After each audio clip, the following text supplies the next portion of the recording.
Update from the solar field.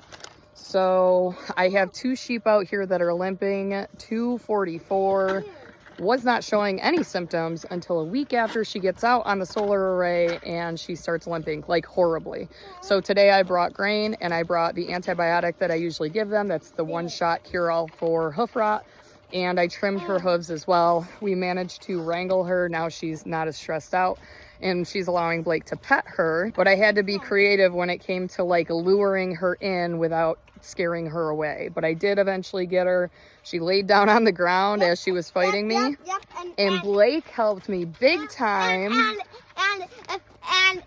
And mommy gave her a shot, then I got the grain. Yep, you did. Then I gave it to her. This is the only time that they get grain is when we need to catch them. And obviously when they're out here, it's not like I can just corral them in a barn. So it is what it is. You can see as she's going away, she's still limping, but she's got the shot of Zactran and she should start to improve. The other sheep that has a problem is 221, who is a piebald. She's black and white. And I actually treated her 2 weeks ago for this same issue and gave her a shot of antibiotics, and it's supposed to be a 1-shot cure-all. Apparently it didn't work for her. So this is something going forward that I'm going to be keeping records of, because if this becomes a continual issue with certain sheep, I'm going to make culling decisions based upon that. And it's that big one way back there. She's gorgeous. She's a wonderful mama, but if she continues to have hoof issues, she doesn't have a place here. So Blake is luring the sheep back, apparently. He seems to think, oh, making a baby. Oh boy. He seems to think that he's going to be able to lure that black and white one back, but she's just a little too hawky for that. Are you shepherd? Are you tending to your sheep? Yeah. No more, guys. No more.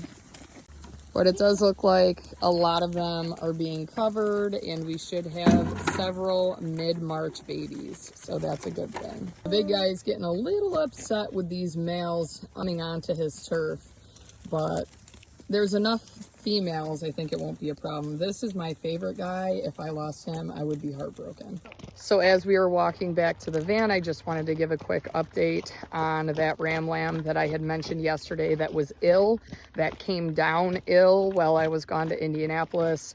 I treated him for pneumonia yesterday. Unfortunately, he had passed away by the time I got home from school today. So it's just one example of how challenging it is to up and leave, because had I been here and had I noticed it, I could have treated it and there would have been a better chance that he would have survived. And of course, he was one of my best ram lambs that I had. Several hundreds of dollars worth down the drain. It's just heartbreaking and something that people don't usually think about when you have an ag teacher that has to travel for work. And not that my husband's not capable, he just either doesn't pick up on it as much as I do. And even if he had, I don't know if he would have been able to treat them. I mean, sure, he can give a shot, but it's just different. And with me not being there, it makes it even harder. But other than that, things are going well. Of course, I went to go pick up my prescription at Rite Aid. I needed my license. I didn't have my license because it was still in my backpack from the trip that I just got back from. So looks like I'm gonna be making another trip to Rite Aid after I go home. You ready to call it a night, Blake? Yeah. Yeah. He's sweet. He's gonna come with me.